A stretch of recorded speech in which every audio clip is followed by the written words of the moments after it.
नमस्कार दोस्तों, आप सभी का स्वागत है मेरे YouTube चैनल रियल ज्ञान विद RKG में। दोस्तों, हमने नागार्जुन जी की कविताओं को देखा था कि नागार्जुन जी की कविताएं किस प्रकार की रहती है। तो इससे पहले वाले लेक्चर में हमने जो नागार्जुन जी की कविता है सिंदूर तिलकित भाल, इसका हमने पाठ विश्लेषण किया है। अब आज हम देखेंगे गुलाबी चूड़ियाँ, जो इसकी प्रसिद्ध कविता है।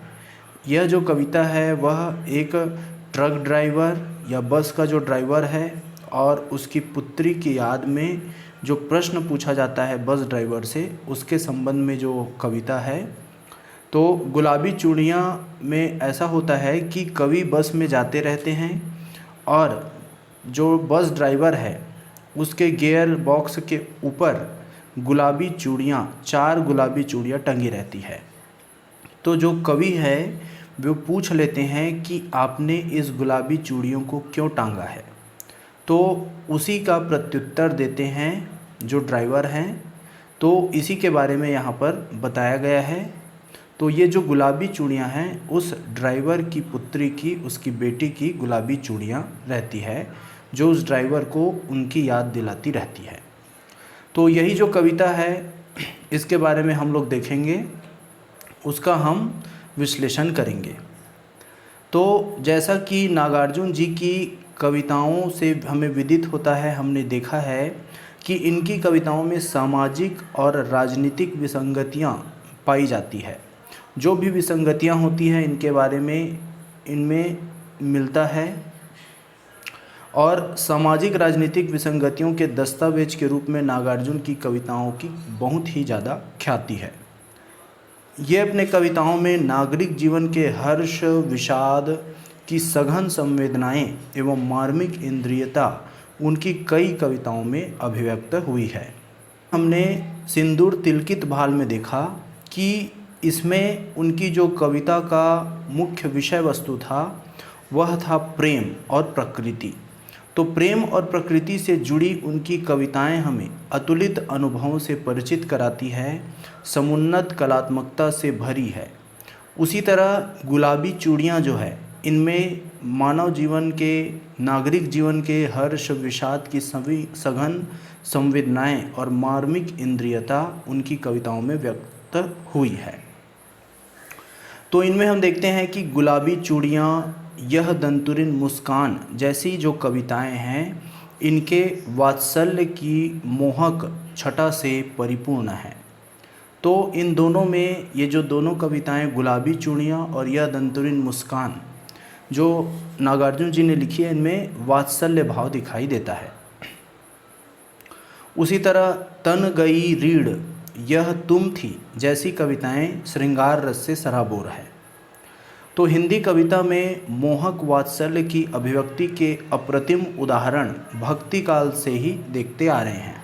आपने भक्ति काल में देखा होगा कि किस तरह से सूरदास जी ने श्री कृष्ण की भक्ति की, वात्सल्य भाव की भक्ति की, मीराबाई ने किस तरह से भक्ति की।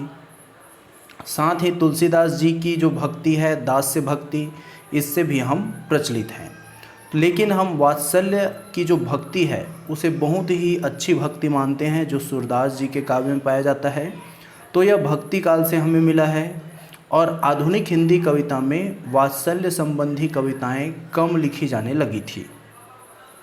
संभवतः सामाजिक यथार्थ के वर्चस्व, विचारधारा एवं वादों के दबाव के आधुनिक हिंदी कविता इन क्षेत्रों से कट गई थी। तो आधुनिक काल में वात्सल्य प्रेरक जो रचनाएं हैं, वात्सल्य परक रचनाएं हैं, ये कम लिखी जाती थी क्योंकि सामाजिक यथार्थ के वर्चस्व को जोर दिया जाने लगा था। मनुष्य विभिन्न प्रकार की विचारधारा और बहुत सारे वादों में फंस गया था, जैसे मार्क्सवाद, प्रगतिवाद के नाम से इन सभी को जानते हैं हम लोग। तो अलग अलग वादों के दबाव के कारण आधुनिक हिंदी कविता जो है इन क्षेत्रों से कट गई। जैसे मार्क्सवाद है, अस्तित्ववाद है, मनोविश्लेषणवाद है और ऐसे बहुत सारे वाद हैं जिन्होंने हिंदी कविता पर प्रभाव डाल दिया था। किंतु कविता के उस प्रयोग के दौर में ही प्रगतिवादी कवि नागार्जुन की सन 1960 में लिखी गई कविता गुलाबी चूड़ियाँ अपने कथ्य और संवेदना के कारण सहज ही सबका ध्यान आकर्षित करती है। तो जब सभी कवि इस वात्सल्यपरक कविताओं से हट गए थे, इस प्रकार की कविताएं नहीं रच रहे थे, वे अपनी कविताओं में नए प्रयोग कर रहे थे, तब प्रगतिवादी कवि जो नागार्जुन जी है, वो प्रगतिवादी कवि होते भी इन्होंने वात्सल्यपरक कविता 1960 में गुलाबी चूड़ियों के नाम से इन्होंने लिखा। तो हम देखते हैं कि अपने रचना काल के दौर में प्रचलित सभी साहित्यिक प्रवृत्तियों और रूपों से भिन्न होना इस कविता की सबसे बड़ी विशेषता है। और उस दौर के प्रयोगशील हिंदी कवि एक तरफ रूप रचना के अन्वेषण में नए नए प्रयोग में व्यस्त थे, तो दूसरी तरफ अकविता के कवि मोह भंग की अभिव्यक्ति हेतु नकार अस्वीकार की भावना से भरे हुए थे। प्रगतिशील कवियों को ऐसी परिस्थिति में विचारधारा के अलावा अन्य बातों के लिए लड़ने के अवकाश नहीं थे, किंतु नागार्जुन जी ने अपने समय की तमाम सीमाओं का अतिक्रमण कर ऐसी वात्सल्यपरक कविता की रचना की। यह जो कविता है, इसकी भाषा सहज सरल संरचना है और इस कविता का भावबोध ही इसे विशिष्ट बनाता है। अभिव्यक्ति के स्तर पर कहीं कोई इस कविता में जटिलता नहीं मिलती और कविता को विशिष्ट बनाने का भी कोई आग्रह इसमें नहीं हुआ है। इसमें सभी चीज़ों को सामान्य रूप से बताया गया है। इस कविता में हम देखते हैं तो पढ़ते हैं तो हमें यह लगता है कि कथा का आभास दे रहा है, लेकिन कथा का आभास देने के बावजूद इस कविता की संरचना में कथा नहीं है। एक स्थिति और एक दृश्य हमें इस कविता में दिखाई देता है और यह स्थिति ही इस कविता के प्राण है। तो यह जो कविता है वह एक पिता का एक पुत्री के प्रति वात्सल्य भाव की स्थिति को बताता है कि जब जो कवि है उन गुलाबी चूड़ियों के बारे में पूछता है तो वह जो ड्राइवर होता है वह अपनी पुत्री के वात्सल्य में खो जाता है। कविता के केंद्र में वात्सल्य होने के बावजूद भी दृश्य में कोई भी शिशु नहीं है। शिशु की स्मृतियों भी नहीं, सिर्फ नेपथ्य में 7 साल की एक बच्ची रहती है और सामने बस के गियर के ऊपरी हुक से लटकाई हुई उसकी कांच की 4 गुलाबी चूड़ियाँ रहती है। बच्ची का जो पिता है उस बस का एक ड्राइवर है और कविता में पंक्ति में हम देखते हैं, कविता की पंक्ति में नागार्जुन की वैचारिक प्रतिबद्धता बल देकर कहती है। वह कहती है कि प्राइवेट बस का ड्राइवर है तो क्या हुआ, 7 साल की बच्ची का पिता तो है। तो प्राइवेट बस का ड्राइवर होना मेहनत कश होने का यहाँ पर प्रमाण दिया जा रहा है और जिसकी लड़ाई प्रगतिवादी कवि लड़ते रहे हैं। तो प्रगतिवादी कवि का विचारधारा भी यही रहा है कि मेहनत कश होना चाहिए इंसान को। तो यहाँ पे इनकी विचारधारा भी दिखाई देती है, लेकिन यहाँ मेहनत कश की अस्मिता को, निहित मानवीय संवेदना को उभार कर कवि जोर देते ही नजर आते हैं। उसकी भावनाओं एवं अनुरक्तियों के साथ दृढ़ता से खड़े नजर आते हैं।